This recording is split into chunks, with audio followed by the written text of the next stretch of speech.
Então, meus queridos, vamos iniciar mais uma videoaula aí sobre a nossa série dos riscos ambientais e hoje trazendo mais um tema novo aí sobre o risco físico, né? O agente radiações ionizantes, né? Na nossa última videoaula tratamos das radiações não ionizantes, aonde a gente deu uma boa base aí sobre o conceito legal, sobre toda a metodologia, sobre as medidas de controle, né? Ou seja, um conteúdo bastante rico aí e bastante informativo em matéria de segurança e saúde no trabalho. O que vamos precisar hoje para a nossa videoaula, para darmos andamento nesse sequenciamento, né? A gente vai precisar ter essas informações aí na ponta da língua da última videoaula sobre radiações não ionizantes, né? Porque ela também dá uma base legal aqui para a gente estar continuando aí com o nosso tema, tudo bem? Então vamos iniciar aí a nossa videoaula. Entendendo um pouco, né, sobre o conceito legal, né, das radiações ionizantes, são denominadas ionizantes quando produzem íons radicais, elétrons livres na matéria, que sofreu alteração. A ionização se deve ao fato das radiações possuírem energia alta, o suficiente para quebrar as ligações químicas ou expulsar elétrons dos átomos após as colisões. Gente, é um conceito que ele traz para a gente um contexto muito amplo, né, para a gente poder compreender. Mas no passo a passo aqui da nossa videoaula vocês vão entender como que isso funciona e principalmente, o que é mais interessante, na prática. Então, relembrando um pouquinho do conceito das radiações que a gente viu na videoaula anterior, né? Então a gente tem aqui o nosso espectro de luz, né? Que é o nosso espectro de luz visível, né? Que vai do vermelho ao violeta. Tudo que se está dentro dessa faixa de frequência, desse espectro de luz, é o que a gente consegue perceber a olho nu, que é a faixa de luz branca, correto? O que está abaixo do vermelho, né?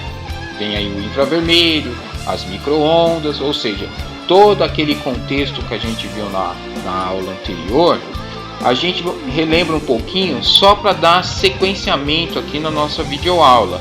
E acima do violeta, nós temos o ultravioleta, nós temos a radiação X, né? a radiação gama, a radiação beta e entre outras radiações aí que a gente também vai estar discutindo dentro da nossa videoaula, certo? Então, se nós temos aqui o espectro de luz, né? O espectro de luz visível, né? Que está dentro da faixa do vermelho ao violeta, né? A gente sabe que nós temos aí um comprimento e uma frequência de onda, que nós estamos vendo aqui, né? E a gente sabe que essa frequência, essa força, essa energia, ela aumenta muito, ela ganha muita força a partir do violeta, né? Vocês olharem aqui, eu tenho uma intensidade, uma força de frequência muito alta acima do ultravioleta, que aí a gente entra na radiação X, né? E na radiação gama. Então esse é um conceito que a gente precisa estar relembrando só para compreender melhor todo o aspecto das radiações aí, tá certo? Vamos continuar aqui. Bem, todos nós sabemos, né, que toda a matéria é constituída por átomos, né? Isso faz parte de tudo que há na Terra, de tudo que há no espaço. E o que a gente precisa relembrar é a estrutura atômica desse átomo para a gente poder compreender como as radiações ionizantes interagem diretamente com essa estrutura. Bem, para a gente relembrar, a gente sabe que o átomo é constituído por elétrons, né? Elétrons em movimento. Se vocês observarem aqui no meu outro desenho, eu tenho aqui os elétrons em órbita, né, nessa eletrosfera aqui, circulando em volta do núcleo do átomo, não é verdade? Então, o átomo é constituído por um núcleo, aonde esse núcleo possui cargas positivas e cargas neutras, correto? Como a gente está vendo aqui. E essa é a estrutura base do elemento átomo, né? Dessa molécula de átomo aqui, que a gente vai entender como que as radiações ionizantes interagem dentro da estrutura molecular do átomo, tudo bem? Então, compreendendo um pouco melhor, nós temos aqui o átomo, né? E como que esse átomo se torna ionizado? Como que ele passa a ser ionizado? A partir do momento em que eu coloco aqui, ó, uma radiação ionizante, né? O que acontece com o meu núcleo aqui do átomo? Eu tenho um deslocamento, né? Uma força que me expulsa esse elétron que está em movimento aqui, me expulsa ele para fora desse átomo, né? Ou seja, né? Minha molécula de átomo, ela perde a neutralidade, ou seja, passando a ser uma carga positiva ou uma carga negativa, né? Cátion positivo, né? Ânion negativo. Por quê, gente? A partir do momento que eu tenho essa radiação ionizante interagindo aqui, eu tenho uma perda da minha neutralidade. Lembra que dentro do núcleo nós temos os prótons e nós temos os nêutrons, né? Que é a carga neutra do átomo. Então eu acabo perdendo ela em virtude dessa radiação que interage diretamente no núcleo do átomo, tornando ele positivo ou negativo, tá certo? Então é isso que acontece quando a gente está exposto às radiações ionizantes, aonde elas interagem diretamente no núcleo do átomo, tá certo? Então vamos compreender um pouco melhor. Nem todas as ionizações são por ondas eletromagnéticas. Olha que interessante isso aí. Não são todas que são por ondas eletromagnéticas. Se a gente pegar como exemplo aqui, ó, os raios gamas, a radiação gama são por partículas nucleares. Olha só que interessante, nucleares, ou seja, né, gente, vem direto do núcleo do átomo, né? Aí a gente já ouviu falar muito sobre esse contexto nuclear, né? Principalmente no aspecto da energia, né? A gente acaba até entrando um pouquinho dentro desse assunto, até para desmembrar um pouco mais a curiosidade de muitas pessoas, né? Que não sabe como que é gerado a energia nuclear. Mas aqui a gente consegue dar uma boa base e explicar um pouco desse princípio para a gente poder compreender melhor, né? Então nós temos aqui o nosso átomo, correto? Continuando aqui a explicação, nós temos aqui os elétrons em movimento, correto? Que estão na eletrosfera desse átomo.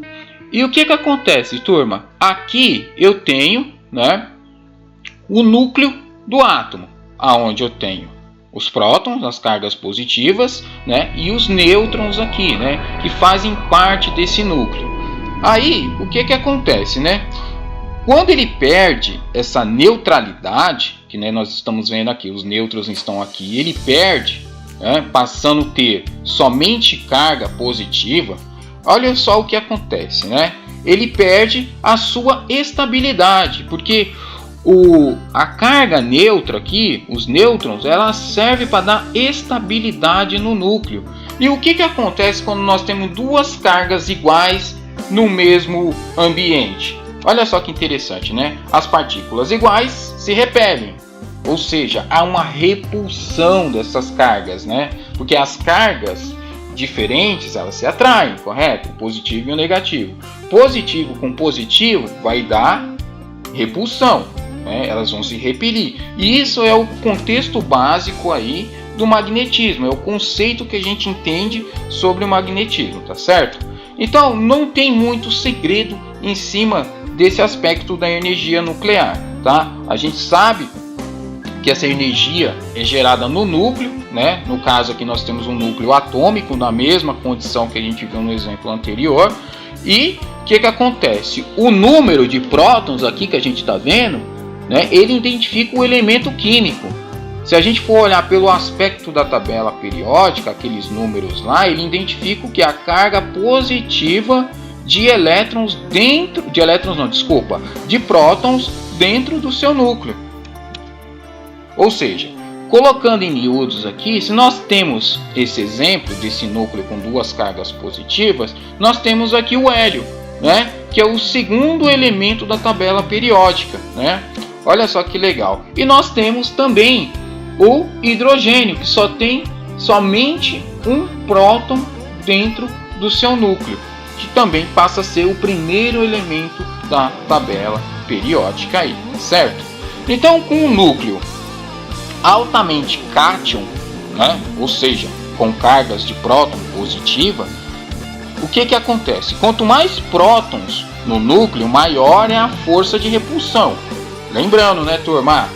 Se a gente tem positivo com positivo, eles vão se repelir, né? Que um são o oposto do outro, correto? Então não dá para eles ficarem no mesmo espaço ao mesmo tempo. Então alguém vai ter que sair. Então esse núcleo, com essa quantidade de cargas positivas, ele se torna instável em virtude de não se ter uma carga neutralizante para poder neutralizar a ação de repulsão. Então é um núcleo altamente instável, tá certo? Então, para a gente compreender melhor como a energia nuclear é gerada, vamos ver na prática, vamos ver como que isso acontece para a gente ter uma visão melhor de como que as coisas funcionam dentro do aspecto de uma usina nuclear, por exemplo. Eu tenho um vídeo bastante interessante aqui, muito curto ele, mas ele explica totalmente o funcionamento básico de um reator nuclear. Vamos assistir para vocês verem.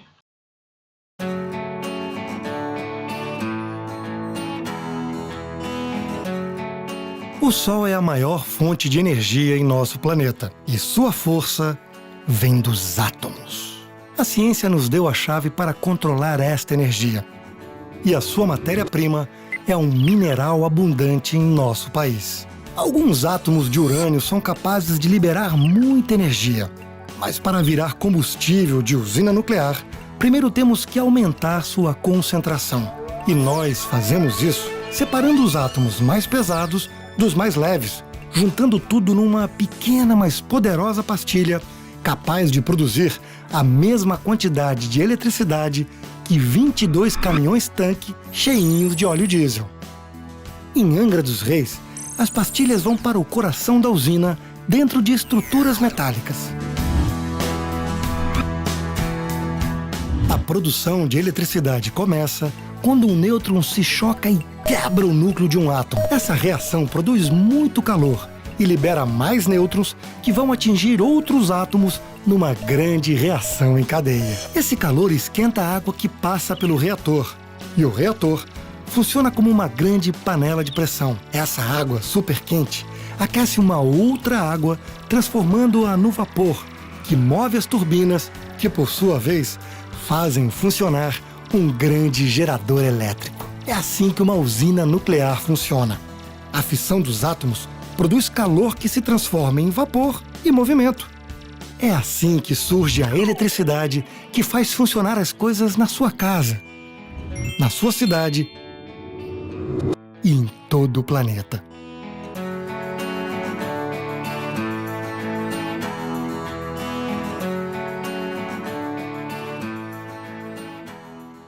Legal, né, gente? Vocês viram que o princípio do funcionamento da energia nuclear depende muito da reação que é dada dentro do núcleo do átomo, não é? Então é com isso, é dessa forma que é gerado aí todo esse aspecto da energia nuclear aí que todo mundo fica apavorado quando se fala em energia nuclear, em acidente radioativo ou coisas desse tipo, não é verdade?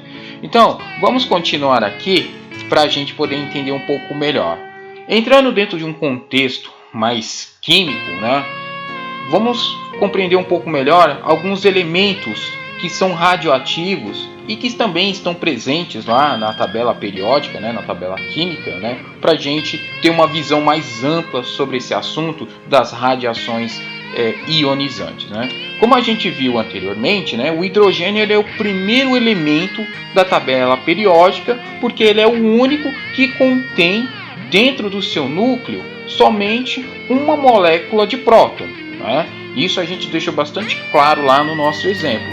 E também o hélio, que existe dentro do seu núcleo duas moléculas de prótons aqui, tá certo? Se a gente olhar pelo aspecto aqui de alguns outros elementos, a gente vai entender, né? Olha só que interessante aqui, o césio. O césio, ele tem 55 prótons. O urânio, ele tem 92 prótons dentro da sua estrutura nuclear. Ou seja, né, o seu número atômico, o seu número de massa, está dentro da capacidade de prótons que ele tem dentro do seu núcleo. Mas aí a gente lembra, né? Pô, mas e aquele acidente lá em Goiânia que aconteceu com o césio 137? O que é o césio 137, né? Sendo que na tabela periódica, ele aqui só aparece pra gente com 55 prótons. Bem, gente, eu vou explicar melhor como que isso acontece. Tanto o césio quanto o urânio, eles têm núcleo muito instável e altamente radioativo. Por quê? Se nós estamos falando de instabilidade nuclear, instabilidade no núcleo, a gente sabe que esses elementos químicos, eles não têm neutralidade, ou seja, eles têm uma capacidade de carga cátion, cargas positiva, muito alta, conforme nós estamos vendo aqui na nossa tabela, correto? Então vamos entender isso um pouquinho melhor aqui. O que acontece com esses elementos, né? Que nem aqui, nós temos aqui o césio 133, o césio 134 e o césio 137, que foi aquele do acidente lá em Goiânia. O césio, 55 prótons, quando ele ganha, né, no caso aqui, mais que a capacidade dele, que nós temos a capacidade em prótons, conforme a nossa tabela, se eu colocar mais 78 nêutrons, eu tenho 137, ou desculpa, 133, correto? Se eu colocar mais 79 nêutrons, eu tenho o césio 134.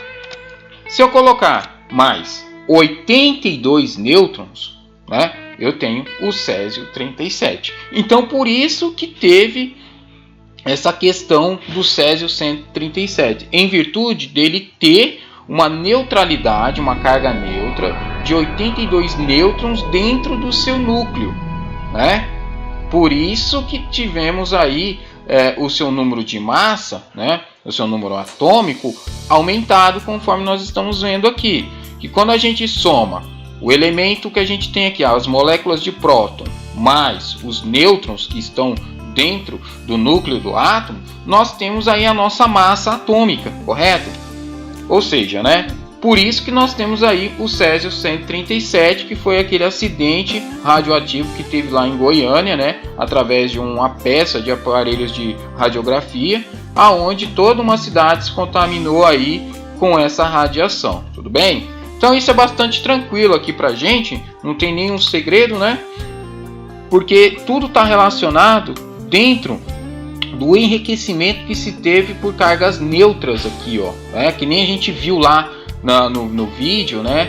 Que eles colocam mais elementos químicos lá para poder carregar aquele elemento para ele ficar radioativo, correto? Então a mesma coisa aconteceu aqui com o césio 137. Ele recebeu, né, 82 nêutrons dentro da sua estrutura nuclear e ele ficou com um número atômico chamado aí de césio 137. Tudo bem? Tranquilos? Então vamos continuar aqui. Outros elementos, né, que a gente tem dentro da tabela periódica, além do césio 55 prótons, nós temos o cobalto também, 27 prótons, né, o irídio 77 prótons e o urânio.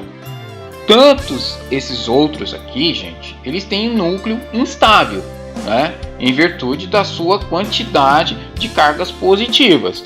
Então, com isso, né, as radiações ionizantes, né, tratam-se somente nesse aspecto, não só por ondas eletromagnéticas, mas também por partículas ionizantes, né? Quando a gente fala em partícula, a gente fala das partículas do núcleo do átomo, aquelas que a gente viu lá no vídeo da Eletrobras, aonde trata, né, dessas partículas que geram uma grande quantidade de calor e vão rompendo umas às outras aí naquele efeito dominó, naquela reação em cadeia. Aqui é a mesma coisa acontece com esses outros elementos que a gente está vendo aqui, tudo bem? Ou seja, né, se são partículas, ela vem do núcleo do átomo, correto? Tudo bem? Vamos lá. Entendendo um pouco mais aqui do nosso aspecto, né, das radiações, vamos compreender o campo de aplicação delas, né? Elas são muito utilizadas, principalmente na usina nuclear, que nem a gente viu, né, na geração de energia.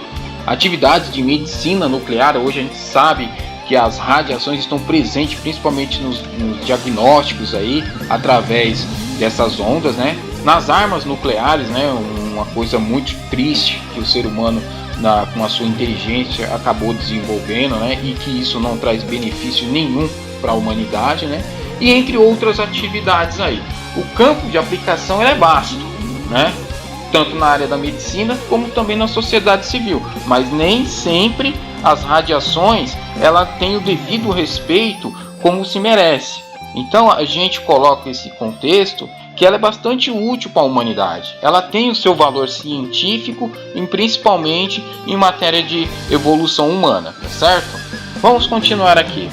Bem, o efeito, né, das radiações ionizantes no corpo, né, como que ela penetra aqui, né? Olha, a gente está vendo até uma animação muito interessante aqui, né? Ninguém compreende melhor sobre radiação gama aqui do que o nosso amigo e herói, o Hulk, né, o incrível Hulk, e ele vai nos ajudar aí a esboçar um pouco melhor todo esse conteúdo que nós temos aqui hoje. Vamos dar sequência aqui. Bem, a penetração das radiações ionizantes no corpo, né, se dá através não só das partículas alfa, das partículas beta, das radiações, radiação de radiografia ou da radiação gama. Quando a gente tem uma radiação por partículas alfa, né, elas podem ser simplesmente bloqueadas por uma folha de papel. Olha só que interessante aqui, ó. Significa que o papel consegue bloquear esse tipo de radiação. Já as partículas por radiação beta, ela é facilmente bloqueada por uma parede de alumínio, né, por um bloqueio de alumínio aqui. Já a radiação X, né, ela somente consegue ser bloqueada por uma parede de chumbo, né, ou seja, ela ultrapassa o papel, ultrapassa o alumínio, ultrapassa uma parede de aço e é bloqueada aí por uma parede de chumbo. A radiação gama, ela penetra com mais facilidade, né, e ela passa por quase todas as elas, sendo bloqueada aqui no caso, né, por uma parede de concreto. Mas para isso, né, gente, precisamos ter todos esses bloqueios aqui. Não significa que só a parede pura de concreto que ela vai limitar aí a ação da radiação gama. Ao contrário, ela vai diminuir aqui a frequência, que nem nós estamos vendo aqui, ó. Quanto mais bloqueio se tiver na frente desse tipo de radiação, ela vai perdendo aí a sua potência, a sua intensidade, tá certo? Então é dessa forma que as radiações ionizantes penetram no corpo, elas conseguem passar por praticamente quase tudo. E se você olhar aqui a minha ilustração do meu amigo Homer Simpson aqui, ó, cara, olha que interessante. Tanto a radiação X como a radiação gama, ela passa simplesmente pelo corpo humano e por todos esses anteparos que a gente está vendo aqui, tá certo? Então não tem muito segredo aí, né? Só que a gente precisa compreender, né, os efeitos das radiações ionizantes no corpo, o que ela causa, né? A gente já viu o efeito dela na estrutura atômica do átomo, que ela pode deixar esse átomo tanto positivo como negativo, né, deixando esse átomo ionizado através da perda de neutralidade que esse átomo tem. Só que aí no corpo humano, como que isso acontece? Vamos compreender um pouquinho melhor, né? Os efeitos da radiação no corpo incidem também da mesma forma que lá no início a gente viu dentro da estrutura molecular do átomo, porque tudo que há na Terra, né, tudo que há no espaço é constituído por átomos, inclusive o ser humano, correto? Então eles agridem essa radiação diretamente no núcleo, e como o nosso núcleo acaba perdendo aí a sua neutralidade, é aí aonde começam os problemas de saúde, tá certo? Então, compreender um pouquinho aqui sobre a ação das radiações ionizantes, ela causa alterações nas células do corpo humano. Olha só que interessante. Lembrando um pouquinho desse conceito aqui, né, da estrutura, da célula, nós temos aqui o núcleo, correto? O núcleo das células. Nós temos aqui o citoplasma, que é aquela membrana que fica aqui, né? É a membrana plasmática.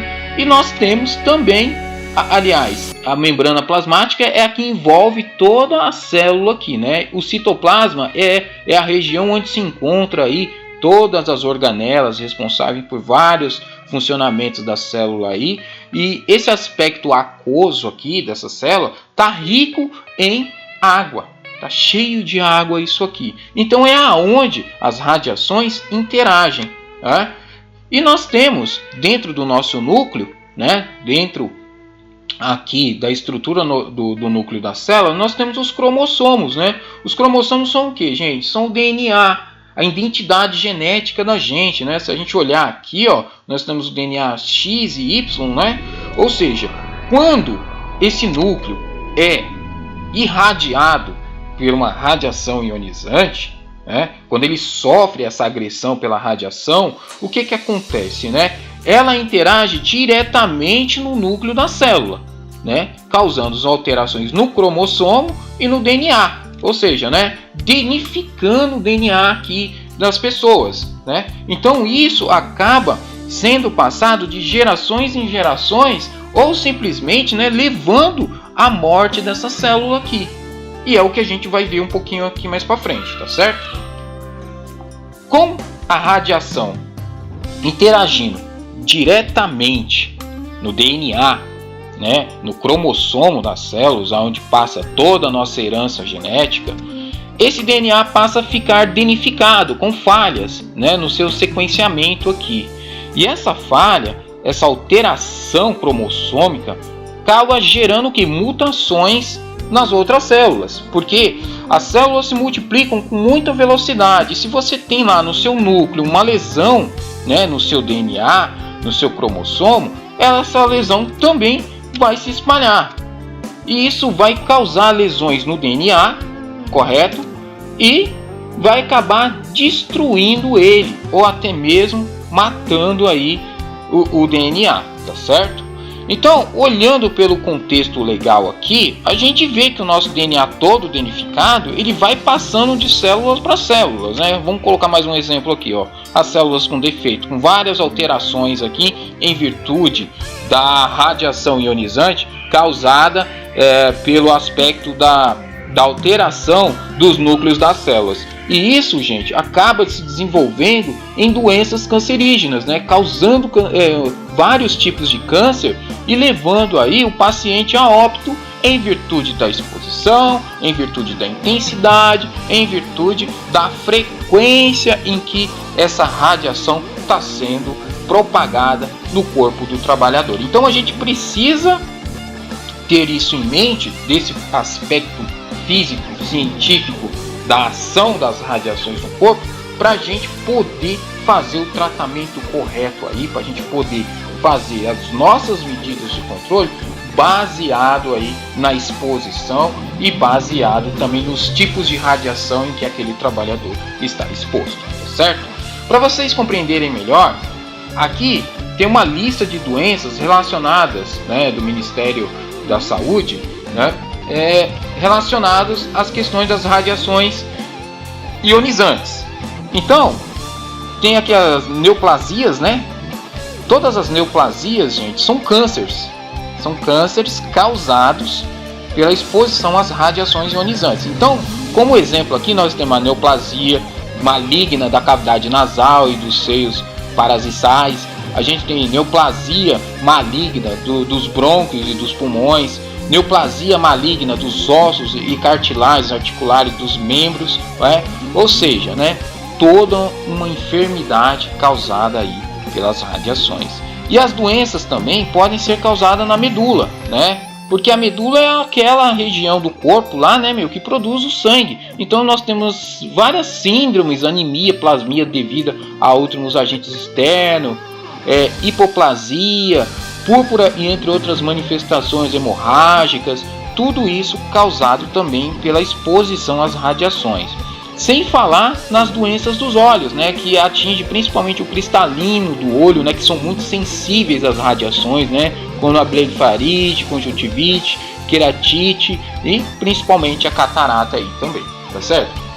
Nós temos vários exemplos da ação, né? E essa lista, eu vou deixar aqui para vocês na descrição do vídeo, né, um link para vocês terem acesso aí a toda essa informação, e se caso necessário, vocês precisarem baixar, vocês utilizarem aí para efeito de estudo, né? Mas a interação das radiações ionizantes, elas vão muito além só dessas regiões. Elas interagem também principalmente intestino, pele, testículos, né? Síndrome aguda das radiações, que são efeitos agudos, né?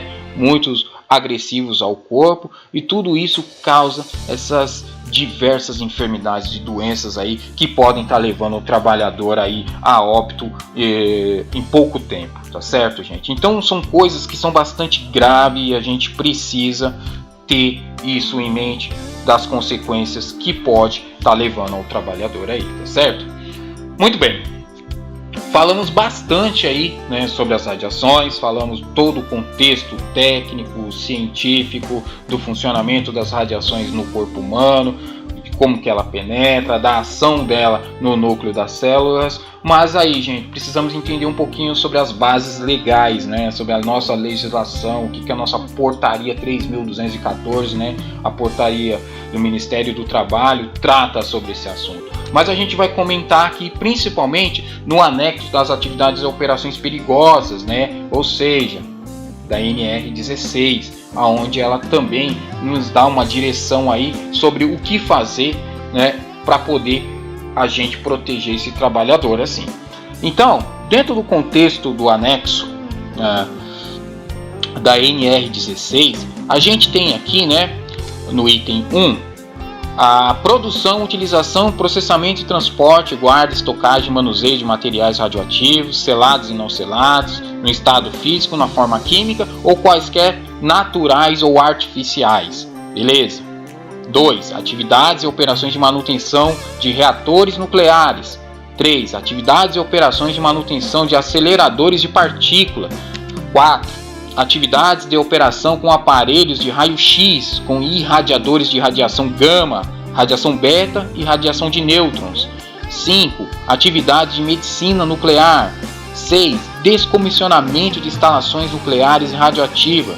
7. Descomissionamento de minas e moinhos e usinas de tratamento de minerais radioativos. Nós vamos ver cada um deles aqui na prática para a gente ter uma visão, porque na teoria a gente sabe, né? É tudo muito bonito, né? O interessante é quando a gente mostra como que isso é feito, né? Como no item 1 trata principalmente do transporte, da estocagem, de manuseio de materiais radioativos selados e não selados, nós temos aqui duas imagens que ilustra bem aqui uma carreta, né, transportando silos com materiais radioativos, né, e aqui nós temos um estoque, né, um armazém, um local aqui cheio de tambores com material radioativo. Então isso é um exemplo muito prático do que a gente tem lá no anexo da NR16, tratando sobre esse assunto aí.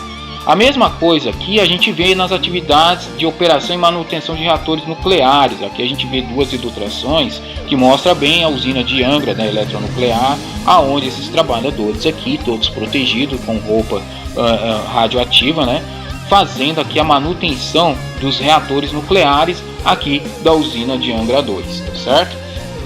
E no item 3, nós temos as atividades e operações de manutenção com aceleradores de partículas. Olha só que interessante, aceleradores de partículas, né?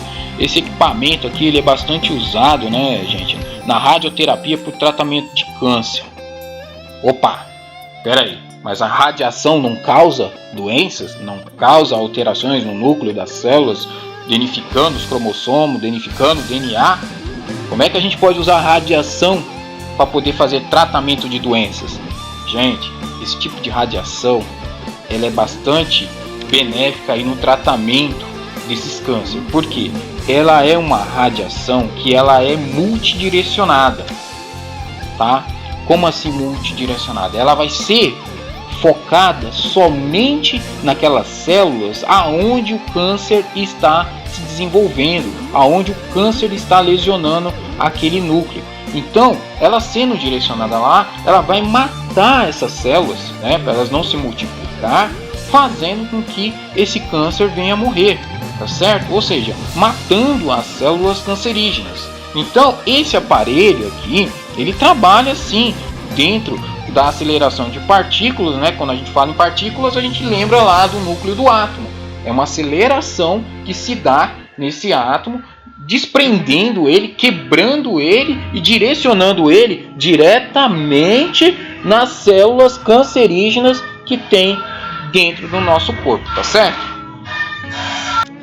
Então, no item 4, né, atividades e operações com aparelhos de raio-x, nós temos aqui, né, onde é utilizado muito na medicina, né, para o tratamento e um diagnóstico de doenças, e principalmente também nos aeroportos aqui, que aqui a gente tem aqueles equipamentos, né, que servem aí para estar fazendo a radiografia, né, de malas, de bolsas, né, para saber se alguém está levando aí algum armamento, se alguém está levando até mesmo entorpecentes aí dentro das aeronaves. Então esse equipamento é bastante utilizado na prática de aeroportos, tá certo? Então não tem muito segredo não, tá? Continuando aqui no item 4, né, a gente vai falar sobre os irradiadores de radiação gama, né, a radiação beta ou radiações por nêutrons, né. Esse aparelho também, ele é utilizado na radioterapia, só que a gente coloca nele aqui o cobalto 60, né, para o tratamento de câncer, aonde é feito o mesmo princípio lá do aparelho de aceleração de partículas. Esse aparelho também consegue trabalhar dentro dessa faixa, direcionando essa radiação diretamente nos locais aonde está aí as células lesionadas. No item 5, atividades de medicina nuclear, né, nós temos vários equipamentos aí utilizados também, né, para estar fazendo a prática e a utilização do diagnóstico de doenças. Também não tem muito segredo não, tá? E aqui no item 6 e 7, né, nós temos a parte de descomissionamento das instalações nucleares e radiativas, né? A gente vê aqui, né, principalmente uma usina, uma mina sendo higienizada, sendo limpada, aí, fazendo o descomissionamento delas, né? No caso de minas, aqui todos os moinhos e tratamentos de minerais radioativos sendo estocados aqui no subsolo, né? Onde fica todo o lixo nuclear. Então, a ANR ela trata muito bem desses aspectos aí, ela prevê essas condições aí para o trabalhador, tá certo? Bem, na NR15, atividades e operações insalubres, né, no seu anexo 5, também prevê algumas diretrizes aí para exposição às radiações ionizantes, né? As atividades ou operações onde os trabalhadores possuam ser expostos às radiações ionizantes e os limites de tolerância, os princípios e as obrigações e controles básicos para a proteção do homem e do meio ambiente contra possíveis efeitos devidos causados pelas radiações ionizantes são constantes da norma CNEN, ou seja, Conselho Nacional de Energia Nuclear 3.01, Diretrizes Básicas de Proteção Radioproteção, tá certo? De julho de 1988, aprovada aí em caráter experimental, tá certo? Então a ANR também traz essas diretrizes aí que dá uma base para a gente, assim bem que ela acaba jogando isso para cima aí da Comissão Nacional de Energia Nuclear, né? Entre outras regulamentações que a gente tem aqui, a gente tem essa base, né, que trata muito bem das questões de proteção, mas a Anvisa também tem uma portaria 453 de julho de 98, né, aprovada também, que estabelece diretrizes básicas para proteção radiológicas em radiodiagnósticos, médicos, odontológicos e dispõe sobre o uso de raio-x, né, em todo o território nacional e outras providências, né? A nossa NR32 também não fica fora disso, né? É obrigatório manter no local de trabalho, à disposição da Inspeção do Trabalho, o plano de proteção radiológica aprovado também pela Comissão Nacional de Energia Nuclear, né? Ou seja, para serviços de radiodiagnósticos aprovados na vigilância sanitária. Então nós temos aí toda uma regulamentação que nos auxilia e nos dá umas bases para a gente poder aí proteger o trabalhador. Mas como proteger, né, Celso? Como que a gente faz, né? Quais as medidas de controle que a gente pode estar fazendo aí na questão das radiações ionizantes? Vamos começar a ver um pouquinho sobre isso aí para a gente compreender um pouquinho melhor, principalmente no aspecto coletivo, né, que a gente sempre fala, né, gente? proteger o trabalhador de maneira coletiva é muito melhor do que proteger ele de maneira individual, tá certo? Então, na questão da proteção coletiva, os projetos arquitetônicos de engenharia próprios para trabalhos com materiais radioativos, blindagens e pisos e paredes de fácil descontaminação. Olha que interessante. Então, o ambiente, o local onde se vai se executar atividades com materiais radioativos tem que ter um projeto de engenharia específico para aquele tipo de atividade, né? Projeto de radioproteção específico, deve ser mantido uma cópia de serviços, né, principalmente no que diz a portaria 433 da Anvisa, né? Então todo esse aspecto a gente tem que colocar lá dentro do ambiente de trabalho. Proteção coletiva, o plano de proteção radiológica previsto na NR32, que nem a gente viu, né? Monitoramento das radioatividades, dose diária, né? Enclausuramento de processo. Então tudo isso auxilia aí na questão da proteção coletiva, né? E entrando também, sem falar no afastamento, né, de gestante, remanejamento, isolamento, sinalização diária, restrição de acesso e principalmente, né, manutenção preventiva dos equipamentos. Tudo isso entra como medidas de proteção coletiva dentro do aspecto organizacional em segurança e saúde no trabalho.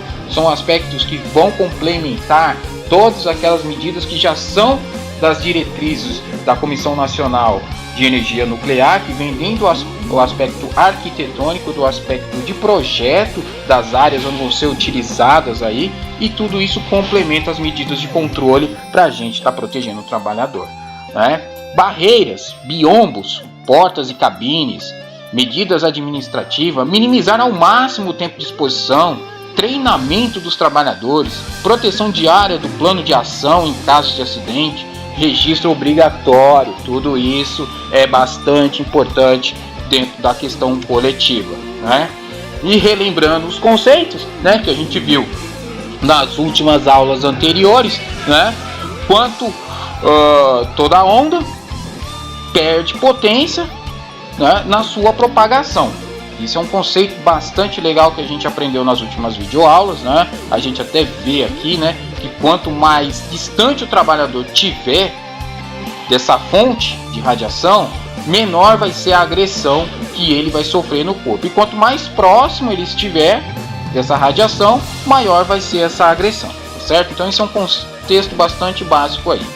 E na questão dos limites de exposição, a própria Portaria Federal 453 de julho de 98 da Secretaria de Vigilância Sanitária do Ministério da Saúde estabelece as diretrizes básicas de proteção radiológicas em radiodiagnósticos médicos e odontológicos. Dispõe sobre o uso dos raios-x em todo o território nacional. Legal, né, gente?